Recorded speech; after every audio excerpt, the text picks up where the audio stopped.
శ్రీమాత్రే నమః. శ్రీ గురుభ్యో నమః. అందరికీ నమస్కారం. ఈరోజు మనము పూజకి వస్త్రధారణ ఎలా చేయాలి, ఆడవారు కానీ మగవారు కానీ ఎలా వస్త్రము కట్టుకోవాలి, ఎలా వస్త్రము ధారణ చేసి పూజకు కూర్చోవాలి అనేది మనం ఈరోజు తెలుసుకుందాము. అయితే మగవారైతే కనుక పంచ కట్టుకోవాలి. పంచ అంటే 5. ఈ పంచ కట్టుకోవడం వలన దానిపైన ఉత్తరీయం అని ఉంటుంది. ఇప్పుడు నేను వేసుకున్నట్టుగా ఈ ఉత్తరీయము ఇది వేసుకొని పూజకి కూర్చోవాలి.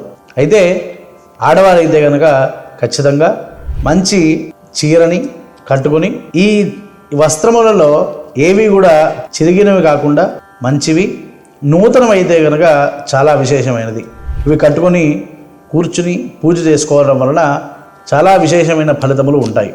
అయితే ఈ వస్త్రధారణలో ఇంకొక వైపుగా దైవ కార్యక్రమాలు అయితే ఈ పంచ ఉత్తరీయము వేసుకోవాలి. అయితే మిగతా కార్యక్రమాలు అంటే పితృ కార్యక్రమాల యందు పంచ కట్టుకొని పైన వేసుకున్న ఉత్తరీయం వేసుకోవాలి.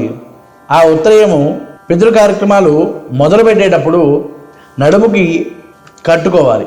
ఎప్పుడూ కూడా మామూలు కార్యక్రమాల యందు నడుము బట్ట కట్టుకొని ముడి వేసుకోకూడదు. కానీ పితృ కార్యక్రమాల యందు ఖచ్చితంగా నడుము బట్ట కట్టుకునేటప్పుడు ముడి వేసుకుని కూర్చోవాలి. అయితే ఎవరైతే ఈ పూజా కార్యక్రమాలు చేస్తున్నారో వారందరూ కూడా పూజకి కూర్చునేవారు మగవారు ఆడవారు ఇద్దరు కూడా మంచి సంప్రదాయ వస్త్రాలు కట్టుకుని కూర్చుని ఆ పూజని చేసుకుని స్వామివారి కృపకు పాత్రులు కాగలరు. శ్రీమాత్రే నమః.